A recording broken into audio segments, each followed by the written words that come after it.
Fayisan ufdhaalateera ifa guddaasa arganneerra. Kallattiidhaan gara lallabatti si dabarsu. Sagalee Waaqayyo kan nu fidee dhufe boonsaan tasfaayeeti. Nagaa Waaqayyo isiniif haa ta'u amantoota waldaa wiirtuu Finfinnee nagaa koo fi kan mucoolii wangeelaan harka fudhadha. Baga guyyaa dhaloota gooftaa keenya Yesuus Kiristoos kan bara 2013 siin gahe. Maqaan koo Boonsaan Tasfaan jedhama. Gurmuu mucoolii wangeelaa irraa dhufe.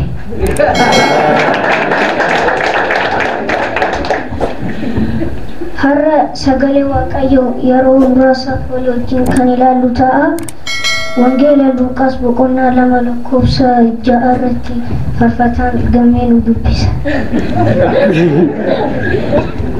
Boqonnaa 2:8 hanga 12tti nan dubbisa. Tiksoonni tokko immoo naanna'aa sana bakkeetti halkan darabee dammaqanii hoolota isaanii in eegu turan.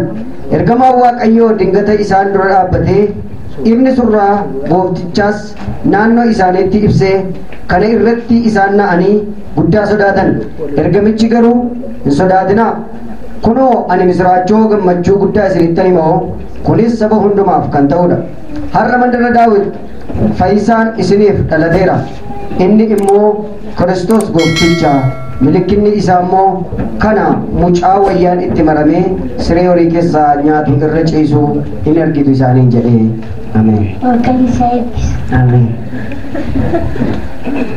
Mata duree lallabaa koo Masiin hin abdachiifama dhalateera. Isaayyaas boqonnaa 7:14 irratti kanaafis Waaqayyo milkita isiniif hin kenna kunoo durbi toofti ilma isin deessi maqaa isaa Amaanu'el jettee moggaafta. Amaanu'el jechuun Waaqayyoon wajjin jira jechuudha. Sababa Yesuus gara biyya dhufee fi qabxiiwwan muraasa fi ilaalla. Qabxiin tokkoffaa ani warra akka hoolota karaa irra badaniif barbaaduufan ergameedha. Kana jechuun warra hoolota karaa irra badaniif barbaaduuf dhufe. Lammaffaa cubbuu isa irratti moo'ee jalaa bilisa baasuuf dhufe. Kun jechuun cubbuu isa nuti hojjenne jalaa bahuu waan hin dandeenyeef Waaqayyo gara biyya lafaatti dhufe jechuudha. Sadaffaa jireenya isa ta'e ofii isaa nu barsiisuuf ani nagaadha karaadha jireenya jedheetu sagalee Waaqayyoo dubbata jechuudha. Arfaffaa Waaqayyoo jaalala namaaf qabu raawwachuuf tokkicha ilma isaa hamma nu kennutti biyya lafaa jaallate jechuudha. Shanaffaa garaagarummaa namaaf nama gidduu diiguuf jechuudha. Jaaffaa namaaf waaqa walitti araarsuuf. Waaqayyo adiif gurraacha odoon jedhiin nu uume waan ta'eef garaagarummaa namaaf nama. Jaaffaa namaaf waaqa walitti araarsuuf. Torbaffaa nagaa buusuuf. Saddeettaffaa immoo misiraachoo nagaa labsuuf.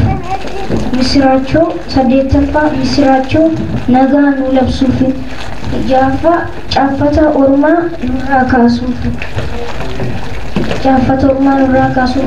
Kudhanaffaa gammachuu abbaa isaa raawwachuuf. Gammachuu abbaa isaa raawwachuuf. Egaa har'aaf sagalee Waaqayyo amma ammatti ani ilaalle ta'a. Amma sagalee Waaqayyo kanatti akka jiraannuuf sagalee kanaaf Waaqayyoon kadhanna.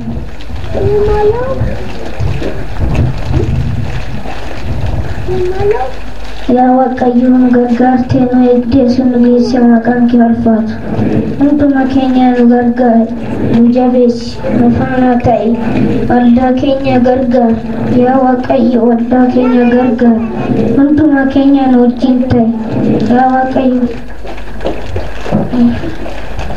nu wajjin ta'i hunduma keenya nu wajjin ta'i yaa waaqayyo amma yaa waaqayyo yeroo manatti galu nu wajjin ta'i iddoo deemnu iddoo jennu nu wajjin ta'i kuba koronaa jedhamu kana nurra balleessi biyya lafarraa balleessi biyya keenya irraa balleessi maqaa Yesuus Kiristoosiin amiin. Gara waaqayyootti ol fudhadhaa eebbas fudhadhaa waaqayyo sinaa eebbisuu sinaa eeguus waaqayyo fuula isaa isiniif haa ibsuu isinitti haa araaramus waaqayyo fuula isaa gara keessanitti haa deebisuu nagaa isaas isiniif haa kennu maqaa waaqayyo abbaatti kan ilmaatti kan hafuura qulqulluuttis waaqayyo tokko ameen.